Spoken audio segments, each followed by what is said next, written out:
আসসালামু আলাইকুম, welcome back to my channel. কেমন আছো সবাই? আশা করি আল্লাহর রহমতে খুবই ভালো আছো। আলহামদুলিল্লাহ আমিও ভালো আছি। আজকে আবারও একটা নতুন ভিডিও নিয়ে তোমাদের মাঝে হাজির হলাম।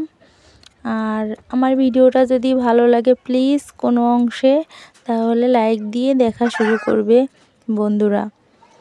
সকাল সকাল উঠেই সংসারের কিছু কাজ গোছগাছ করে এই যে চলে আসলাম। আমগুলো ছেলিয়ে নিয়ে আমি এটা কেটে রোদে শুকাবো, আর এটা দিয়ে একটা রেসিপি করব।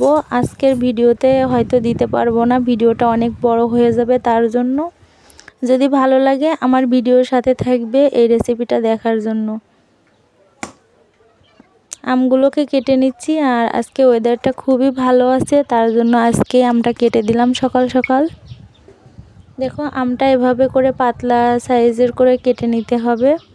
আর একটা কুলাতে আমি যে আমগুলো সাজিয়ে নিচ্ছি। আর এটা দিয়ে একটা রেসিপি করব, আর এই রেসিপিটা সব খাবারে প্রায় লাগে, আর তার জন্য তোমরা দেখতে থাকো। হয়তো আজকে এই রেসিপিটা শেয়ার করতে পারবো না, সরি। দেখো আকাশটা খুবই সুন্দর পরিষ্কার আছে, সকাল সকাল রোদ উঠেছে তাই রোদে শুকাতে দিলাম। আর এই যে অংশটুকু আছে এগুলোকে আমি পরে অন্য আরেকটা রেসিপি করে নেব। আর বেগুনটা ভাজি করব, তার জন্য আগে থেকে হলুদ লবণ মাখিয়ে রাখছি। আর এটা কুমড়ার যে বড়ি আছে ওইটা দিয়ে রান্না করব, যেহেতু আজকে নিরামিষ খাওয়া হবে এক কথায় বলতে গেলে। আর এখানে সব কিছু অ্যাড করে দিয়ে আমি ভালোভাবে মেখে নিয়ে আমি সুন্দর করে ঢাকনা দিয়ে ঢেকে রাখছি 15 মিনিটের জন্য। এতে করে কিন্তু তেলটা খুবই কম লাগবে, বেগুনের তেলটা উঠিয়ে নিবে না। আর এই যে কুমড়ার বড়িগুলো আছে, বড়ি দিয়ে আমি এই বেগুনটা রান্না করব, কিন্তু খুবই একটা মজাদার খাবার, আসলে মুখে লেগে থাকার মতো বলতে গেলে। আর একটু সকালের জন্য আলু ভর্তা করছিলাম, তার জন্য আমি আগে থেকেই কড়াইটা বসিয়ে দিয়েছি। আর বেগুনগুলো ভাজি করে নিচ্ছি। দেখো এভাবে করে ভাজি করে নিলে কিন্তু রান্নার স্বাদটা অনেক বেড়ে যাবে।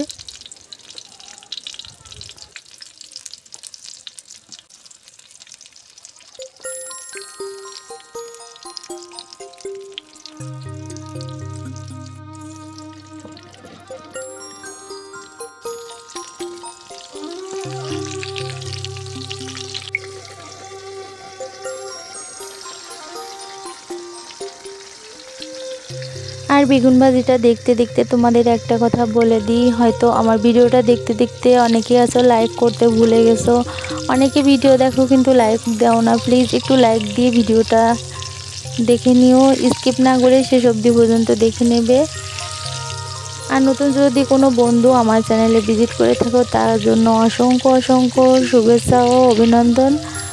আজকে আমার ভিডিওতে ভিজিট করার জন্য আমার চ্যানেলটা সাবস্ক্রাইব করে অল বেল বাটন সিলেক্ট করে দেবে, তাহলে প্রতিবার ভিডিও ছাড়ার সাথে সাথে তোমার চ্যানেলে নোটিফিকেশন চলে যাবে, ওখান থেকে তুমি দেখে নিতে পারবে।